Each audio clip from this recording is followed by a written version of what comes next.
Hello, everyone. Today I'm going to be talking about Donald Trump's historic return to the White House earlier this week on Monday. And it can't be understated how historic this is, and for a few reasons. Number one, President Donald Trump is the second president ever to serve two non-consecutive terms, the other being Grover Cleveland. And another huge reason being is that Donald Trump, as you all know, is the first private citizen to ever make it into the White House. Someone who's never a politician, never a general. Donald Trump's the only person who's ever done that. So now let's go back to 2015. Everybody thought he was running as a joke. I initially thought it was a joke when a kid in my math class tapped my shoulder looking at his phone saying, "Hey Salam, get a load of this, Donald Trump is running for president." I was like, Trump from The Apprentice? Nah. But he ended up winning. I took him seriously after a few months and hearing what he was saying. He ended up being our president, losing the popular vote. Had a very tumultuous first presidency, did a very good job with what he was given. Had the Republican Party being against him despite controlling all three branches of government during his first 2 years. And then he had the media going against him, and again he had the country going against him because he did not win the popular vote. Then in 2020, COVID happens, the BLM riots happen, fake news happens, the Hunter Biden laptop story happens, crazy, very negative, tumultuous year. He ends up losing that election. And then January 6th happens, and then people just assume, hey, like, you know what, if Donald Trump had a political career in the future, January 6th pretty much sealed the deal that he was done. His political career is finished. He's not going to return. Then you had people like Ron DeSantis rise up, and people were saying maybe he would be the next Republican nominee for president, and he's got a better shot than Donald Trump. And Donald Trump proved everybody wrong when he announced he's running in 2022. Again, people were not happy about that. People were happy, obviously, but then a lot of Republicans were unsure about him running again. But guess what? He ran again. He didn't just win. He won in a landslide with the popular vote. First Republican in 20 years to ever do that. And now Donald Trump is our president. And frankly, this is absolutely incredible. 4 years of Joe Biden, awful, but I'm glad they happened. I truly believe that had to happen. We had to have those 4 horrible years happen in order for the country to see what the alternative is and to want to return to not Donald Trump per se, but to conservative politics, and to see how much better it is to not have to deal with the establishment. And I'm going to go over a few things. So, first of all, in terms of Trump's inauguration, how Christ-centered it was compared to Joe Biden's inauguration. You had Franklin Graham there praying, and in his prayer acknowledging how horrible these past 4 years have been, and how we've been liberated. You wouldn't see that in a Joe Biden inauguration speech or ceremony. You're not going to have Franklin Graham. Yeah, I mean, sure, you're going to have people praying, but you're going to have like woke preachers and all that, which we did have later on this. But that was absolutely incredible. You had that one black preacher, I forgot his name, but he was pretty cool, rather eccentric, if I must say. And in terms of Donald Trump's inauguration speech, I loved how aspirational it was. Truly a great speech.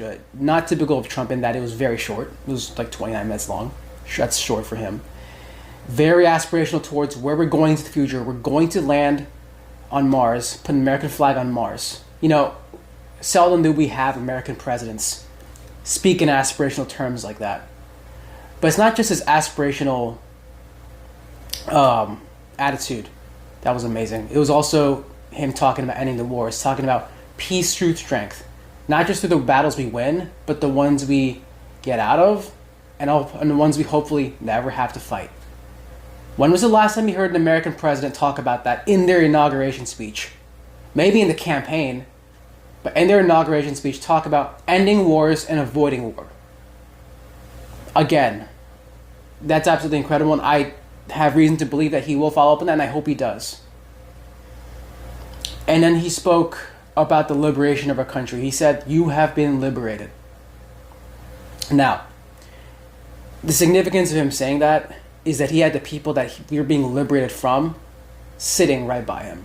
Joe Biden, Kamala Harris, Democratic Party, they were all right there. And he was giving a scathing indictment on them while they are sitting right beside him. That's absolutely beautiful. Absolutely beautiful. Let them have it. Go for the jugular. I'm truly optimistic. I know I just sound wax poetic, but I'm truly optimistic of the direction this country is going in. I've never been so optimistic about the future, guys. We have so much to look forward to. And the festivities around earlier this week were it just felt like a huge return to American exceptionalism. And there's been a shift in this country, you know. If you look at the first Trump term, he wasn't very accepted at all.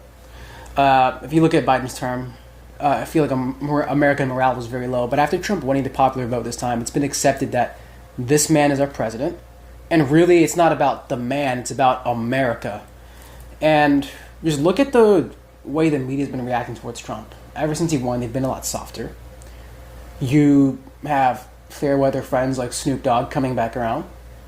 Someone who said, "You're a coon, N-word if you perform at the inauguration," and then he ended up doing that. That's fine. This is wartime mentality. We had the Village People dancing on stage with Trump at the rally on Sunday, which was a lot of fun. I was there. Great time.